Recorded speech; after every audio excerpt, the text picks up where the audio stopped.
Jake is 5 years older than me, but I never called him brother. I watched him date girl after girl, dutifully calling each one sister-in-law. On my 22nd birthday, I waited all day, but Jake never showed up. That night, I made a wish to stop loving him. When I went downstairs to take out the trash, I saw a familiar figure. It was Jake's best friend, West. West, what are you doing here? Jake got caught up. He asked me to drop off your gift. Oh, thanks. Where's yours? He smiled. I prepared two options. You answer my question first, then I'll decide which one to give you. Summer. Loving him is exhausting, isn't it? Why not try someone else? How about being my girlfriend? I stared at West in shock. When did he figure out I liked Jake? I thought I hid it perfectly. I never showed a hint of jealousy in front of Jake. West, I don't know what you mean. He pressed his lips together. He was smiling, but his eyes looked nervous. Let me rephrase. Summerlin, I like you. I'm asking if you'd give me a chance. Will you go out with me? But he's Jake's best friend. The first time I met Jake when I was 5, West was right there next to him. Technically, I've known West for 17 years too. I stared at his face, suddenly remembering the wish I made tonight. West chuckled under my gaze. Why are you looking at me like that? Am I causing you trouble? I shook my head. Not trouble, just surprise. West is different from Jake. In all the years I've known him, I don't think I've ever seen him date anyone. For a while, I even thought he might be my rival for Jake's affection. Meanwhile, Jake never had a shortage of women. Thinking of that, my heart stung again. After the sharp pain faded, I looked at him and said, I literally just wish to stop being single tonight. And here you are delivered to my doorstep. West, you must be sent by fate. So I'll follow destiny. Let's date. West froze, seemingly surprised that I actually agreed. After staring at me for a moment, he smiled. He turned his car and pulled out a beautifully wrapped gift box. He handed it to me. This one is for my girlfriend. I opened it right in front of him. It was a necklace and crusted with small diamonds. It looked expensive. This is too much, isn't it? I knew his family was wealthy, but usually for birthdays, his gifts were on par with whatever Jake gave me. When it was his birthday, I'd return the favor with something similar. West stepped closer and ruffled my hair for you. It's not expensive. As he got closer, a faint scent of cologne drifted over. It was different from Jake's scent. His was colder, like bitter lemon filled with ice. I quietly stepped back, creating some distance. Just as I was thinking about how to return the gift, West's phone rang. West, did you deliver the gift? The night was quiet, so Jake's voice came clearly through the receiver, along with the laughter of a girl next to him. Yeah, delivered. West kept his eyes on me while he spoke. I felt inexplicably awkward. I looked away, but my ears were still tuned to the call. Good. I called Summer earlier, and she didn't pick up. Thought she might be mad. West chuckled low. No. She went downstairs to throw out the trash and didn't bring her phone. Makes sense. She's soft-hearted. Never stays mad at me. Wait. How do you know she didn't bring her phone? Is she right there? Put her on. I turned around immediately, terrified West would hand me the phone. I just agreed to be his girlfriend. Talking to Jake right now felt wrong on so many levels. Unexpectedly, West turned his back to me and lowered his voice. She can't talk right now. If you have something to say, tell me. I'll pass it on. Just wish her a happy birthday. Tell her to try and find a boyfriend this year. Every time I take her out to eat, I have to explain she's my little sister so people don't misunderstand. Jake's teasing voice casually voiced my deepest embarrassment. I clenched my fists, nails digging into my palms. West laughed softly into the phone. That won't be a problem anymore. Jake paused for 2 seconds, his voice turning cold. What do you mean she's dating someone? West stepped forward and, with his free hand, took mine. I froze, wanting to pull away, but he interlaced our fingers tightly. West looked down into my eyes and said, quietly, yeah, she's with me. She's my girlfriend now. If that's all, I'm hanging up. After hanging up, West didn't let go of my hand. Any plans for tomorrow? I stared at the ground and whispered, no. Then I'll pick you up tomorrow. We'll go out. It's getting cold tonight. You should go up. I nodded. When he finally let go, I practically fled towards the building. West called out from behind me, Summer, you won't regret it, right? I stopped but didn't dare look back. I won't. Good if you do. I'll have to start pestering you. My face heated up. I walked into the elevator without turning back. When I got home, sure enough, there were missed calls from Jake and a barrage of texts. Happy birthday, Summer. I was busy, so I asked Wes to drop off the gift since he was passing by. Are you guys together? When did this happen? Why didn't you tell me? I never saw you two talking much. How did you end up dating? Did he pressure you? Are you afraid to say no? Don't be scared. I'll talk to him. I looked at the messages. My chest felt tight. Couldn't describe the feeling. The satisfaction of revenge. Guilt towards West. Or was it unwillingness, grievance? After deliberating for a long time, I replied with a simple yeah. Jake immediately tried to call, but I didn't want to answer. So I declined. Jake sent another message. Summer, have you really thought this through? I have. I don't want to like you anymore. Another message popped up. Do you like him? I don't know. The ways I knew always seemed distant at gatherings, but that superior face and cold temperament always attracted attention. Tonight, he was the one who confessed. Besides the surprise, I was a little panicked. Now that I've calmed down, I feel like agreeing was a bit impulsive. But maybe West isn't a bad choice. Jake called again. When I didn't reply, I accidentally answered. Summer, are you really with West? Jake sounded anxious over the phone. So he can panic too. I gave a low aha. I heard him curse in frustration. Did West force you? That bastard knows you're like a sister to me. And he still made a move. Summer, you don't have to be afraid of him. I'll talk to him. I cut him off. I'm not afraid of him. He said he likes me. So I said yes. And you never said you liked me. So, why are you angry? Jake's anger cut off abruptly. Then came the sound of something shattering. A woman's frightened voice screamed, asking what was wrong. Suddenly, all my complicated emotions vanished. Jake belongs to any woman, but he will never belong to me. I should have seen that clearly a long time ago. I looked at the necklace West gave me. I whispered, Jake. I thought you would be happy for me. I used to just call him Jake. He said it was rude. Why did I call West brother? West, but not him? But now that I called him brother, he wasn't happy either. Rustling sounds came from the other end. Jake's voice sounded tight. Summer, wait for me. I'm coming back now. We need to talk face to face. The call ended and a message from West popped up. Summer, if Jake comes back for you, don't be soft-hearted, okay? Give me some face. Date me for at least a week. I imagine the expression on Wes's face as he typed that, probably helpless. With a hint of indulgence, I couldn't help but smile. I replied with a okay. The next morning around 9, Wes called to ask if I was up. I hadn't fully woken up yet. What's up, West? I heard a soft chuckle on the other end. Forgot as soon as you woke up, huh? I suddenly remembered I agreed to go on a date with him last night. I sat up immediately. I haven't forgotten. I'm getting up now. Wes's smile deepened in his voice. It's okay. No rush. Let me know when you're ready. After hanging up, my heart pounded. I buried my face in my hands, regretting everything. Every time I met Wes before Jake was there. Oh, right. Speaking of Jake, he said he was coming back to find me today. The more I thought about it, the messier it felt. I didn't know what kind of crazy fit he was throwing. Getting so agitated at the news of me and West. He doesn't like me. Why does he care who I'm with? Last night on the phone, I clearly heard a woman's voice next to him. I adjusted my mood and set Jake's notifications to do not disturb. I forced myself not to think about him. Since I agreed to be with Wes, I should focus on that. When I got dressed and went downstairs, I saw Wes's car parked outside. He was leaning against the car door, wearing a cashmere coat, standing lazily. His indifferent face broke into a smile the moment he saw me. He walked towards me. West. Sorry I overslept. He hummed in acknowledgement. So, how do you plan to make it up to me? I didn't expect him to say that, and froze on the spot.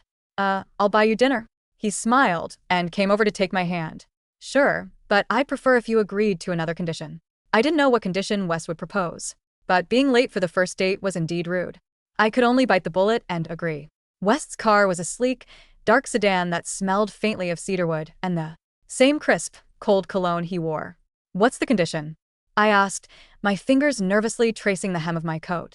As the heater began to hum, taking the edge off the autumn chill. He didn't start the engine right away. Instead, he leaned back against a seat, turning his head to look at me. His eyes, usually guarded and distant at group gatherings, were remarkably clear in the morning light. The condition, Wes said, his voice carrying that low, effortless rumble, is that for the next 12 hours, you aren't allowed to say sorry. And you aren't allowed to think about what Jake would say. I blinked. That's it. It's harder than you think, he replied, a slow, genuine smile tugging at the corner of his lips. You've spent 17 years stepping around a shadow. Summer. Today, I want you to walk in the sun. My chest tightened, but this time, it wasn't the sharp, suffocating ache I usually felt when Jake ignored me. It was a strange, fluttering warmth. I nodded. Slowly. Okay. No apologies. And no Jake. Good girl, Wes murmured, shifting the car into drive. He didn't take me to a crowded mall or a noisy amusement park, places Jake usually preferred for his double dates. Instead, Wes drove us to a quiet, glass-walled cafe on the edge of the city, overlooking a misty lake. As we sat down, Wes placed the order without looking at the menu. An oat milk latte with no sugar for her, and a black coffee for me, please. I looked at him, surprised. How did you know that? I don't think I've ever ordered coffee in front of you. At Jake's 20th birthday party, we ordered Italian, Wes said, leaning his chin on his hand. His gaze was steady, holding mine without a hint of hesitation. You spent 10 minutes picking the cherry tomatoes out of your pasta and putting them on Jake's plate because you hate them. He didn't even notice, just ate them while talking to someone else. But I watched. And when we had those group study sessions at the campus library, you always had an oat milk latte on your desk. If they ran out of oat milk, you'd just drink water. A blush crept up my neck. I had always assumed I was invisible in that group.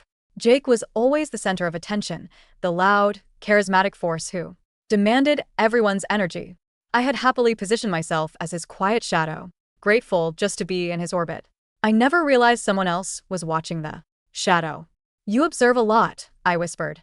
Only things I care about, West replied softly. The quiet peace of the afternoon was shattered around 3 o'clock.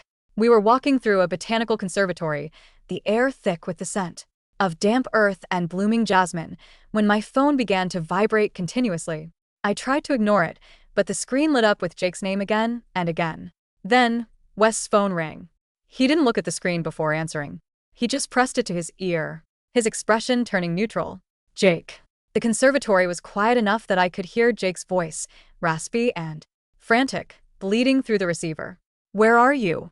I'm at Summers' apartment building. Her landlord said she went out hours ago. Are you with her? Yes, West replied, his hand finding mine and wrapping his fingers securely around mine. His palm was warm, dry, and steady. We're on a date. Bring her back, Jake demanded, his tone sharp, lacking his usual easygoing charm. Now, West. I mean it. This joke has gone on long enough. She's my sister. You can't just take her because you're bored. She isn't your sister, Jake, Wes said, his voice dropping an octave, turning cold as winter frost. And I've never been bored a day in my life when she was in the room. We'll be back when we're finished. Without waiting for a reply, West hung up. He looked down at me, his eyes searching my face. Are you scared? I looked at our joined hands. For years, I had dreamed of Jake holding my hand, like this. But Jake only ever grabbed my wrist to drag me along to introduce me to his latest girlfriend, or draped a heavy, careless arm over my shoulder like a buddy. This was different. West's grip was firm, protective, yet incredibly gentle. No, I said, looking up into his dark eyes. I'm not scared. Let's go back. It's time to resolve this. When we arrived at the courtyard of my apartment complex, Jake was pacing near the entrance. He looked disheveled, his hair, usually perfectly styled, was messy, and he was still wearing the jacket from his trip. The moment he saw West's car, he strode over, his face dark with fury. Before West could even turn off the ignition, Jake pulled my passenger door open. Summer, get out, Jake said, his face pale, his eyes bloodshot. We need to talk. I didn't move. I looked at him, feeling a strange sense of detachment. The boy I had loved since I was 5 years old looked like a stranger to me today. Jake, close the door, Wes said, stepping out from the driver's side and walking around the hood of the car. He stood between Jake and my open door, his tall frame completely blocking Jake's view of me. You're making a scene? I'm making a scene? Jake laughed bitterly, shoving his hands into his pockets. West, you're my best friend. You knew how much she meant to me. You knew she was my family. And you behind my back. Family? West interrupted, his voice deceptively quiet. If she was your family, why did you leave her alone on her birthday? If she was your family, why did you bring a different girl to every dinner just to show her off, knowing how? Summer looked at you. Jake froze. His eyes widened slightly. What are you talking about? Don't play dumb, Jake, Wes said, taking a step closer. The height difference was minimal, but West's presence was suffocatingly intense. You knew You've always known how she felt. You just liked having her there. A loyal little shadow who would never leave, no matter how many times you stepped on her. You kept her on a leash of brotherhood because you were too selfish to let her go, but too cowardly to commit. Every word West spoke felt like a heavy stone dropping into a quiet pond. I sat in the passenger seat, my breath catching in my throat. Did Jake know? I looked at Jake's face. The panic, the guilt, the sudden defensiveness in his eyes. It was the ultimate confirmation. He did know. All those times he laughed off other people's jokes about us. All those times he casually asked me to help him pick out gifts for his girlfriends. He knew it hurt me. He just didn't care enough to stop because my pain was the proof of my loyalty. Summer. Jake pushed past West, grabbing the frame of the car door. He looked down at me, his voice cracking. That's not true. I just didn't want to ruin what we had. We were perfect. If we dated and broke up, I'd lose you. Forever. I was trying to protect you. Protect me? I finally spoke, my voice surprisingly steady. I stepped out of the car, standing next to West. By letting me watch you love other people? By Forcing me to call them sister-in-law while my heart was breaking? Jake, that Wasn't protection. That was cruelty. I broke up with Chloe last night, Jake said desperately, reaching out to grab my arm. The moment I heard you were with him, I realized I can't lose you. Summer, give me a chance. I can love you. I do love you. I looked at his outstretched hand, then back at his face. The desperation in his eyes was real, but it wasn't the desperation of love. It was the desperation of a child whose favorite toy had just been picked up by someone else. You don't love me, Jake, I said, stepping back, letting West's arm naturally find its place around my waist. The contrast was stark. Jake's touch was desperate and demanding. West's was supportive and steady. You just hate that. Your shadow finally found its own light. You broke up with Chloe not because of me, but because your ego couldn't handle West taking something you thought belonged to you. Jake looked as if I had slapped him. Summer. Go home, Jake, I said. And don't call me your sister anymore. We were never siblings. Jake stood in the courtyard for a long time, looking at West, then at me, then at our joined hands. For the first time in 17 years, the arrogant, untouchable Jake looked utterly defeated. Without another word, he turned and walked away, his steps heavy and slow. After he left, the courtyard fell silent. I looked up at West. He was looking down at me, his eyes filled with a mixture of concern and something deeper, something intensely patient. Are you okay? He asked softly. I didn't say sorry, I whispered, a tiny smile breaking through the lingering tension. West let out a breath he seemed to have been holding for hours. He smiled, pulling me into a gentle, warm hug. You did beautifully. Actually, you did better than beautifully. The scent of bitter lemon and ice was gone, replaced by the warm, comforting scent of cedar and wool. I buried my face in his chest, feeling the steady beat of his heart. Later that evening, West took me to his apartment. It was a spacious, minimalist loft with floor-to-ceiling windows overlooking the city skyline. It was clean and organized, but there was a quiet warmth to it that reflected his personality. While he was in the kitchen making tea, I wandered over to his study. On the desk was a small, beautifully carved wooden box. You can open it.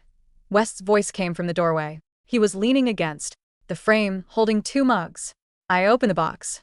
Inside were dozens of small movie ticket stubs, dried pressed flowers, and tiny handwritten notes. I picked up one of the ticket stubs. It was from an indie film we had all watched together 5 years ago. I remember Jake had fallen asleep 10 minutes in leaving me to watch the movie alone. You kept this? I asked, looking up.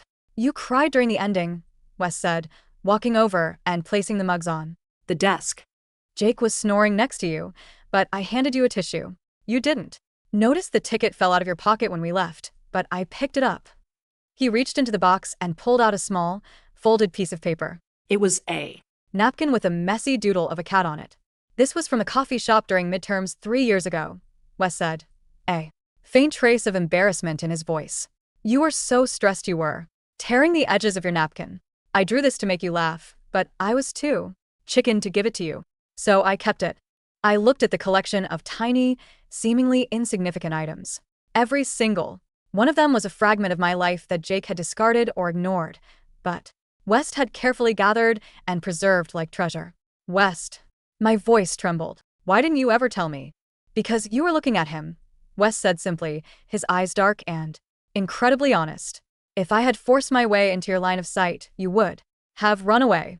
I wanted to wait until you were ready to look back, even if it took another 17 years. Our families had been close for nearly 2 decades, which meant our relationship was bound to cause a stir. A week after our first date, my mother called to invite me to a family dinner.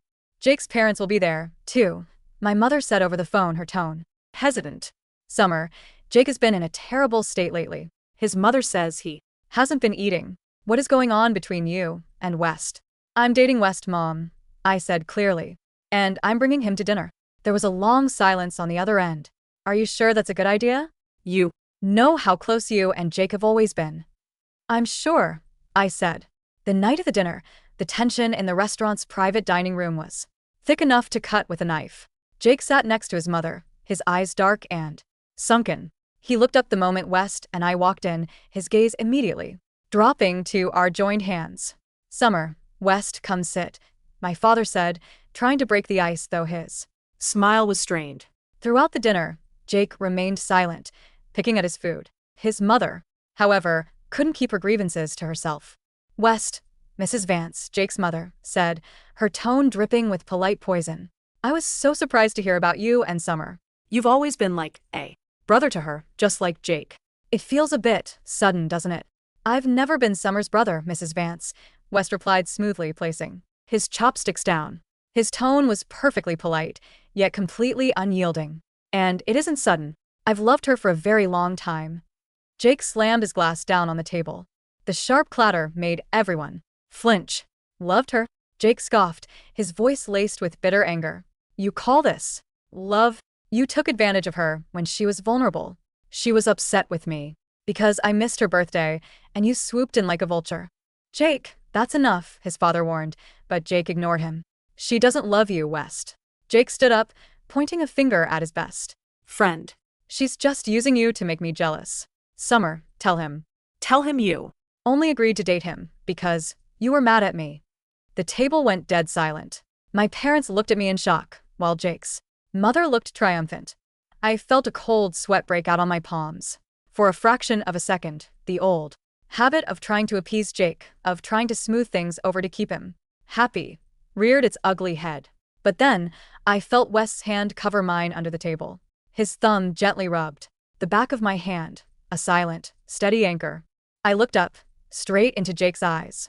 I didn't agree to date Wes to make you jealous, Jake, I said, my voice echoing clearly in the quiet room. I agreed to date him because for the first time in my life, I wanted to be loved by someone who actually sees me. For 17 years, I was your convenience. I was the person you ran to when you were lonely and the person you pushed aside when you were happy. Summer, Jake's face drained of color. You missed my 22nd birthday because you were with another girl. I continued, my voice steady, though my heart was pounding. And that was the moment I realized I couldn't keep waiting for someone who only remembered me when it was convenient. Wes didn't take advantage of me. He saved me from wasting another 17 years of my life. Jake looked around the table, looking for support, but even his mother had gone quiet, her eyes wide with shock. My parents looked at me with a mixture of sadness and understanding. They had watched me pine after Jake for years. They knew the truth of my words. Wes stood up, pulling his chair back. He looked at my parents and then at Jake's. Thank you for the dinner, but I think we'll take our leave now.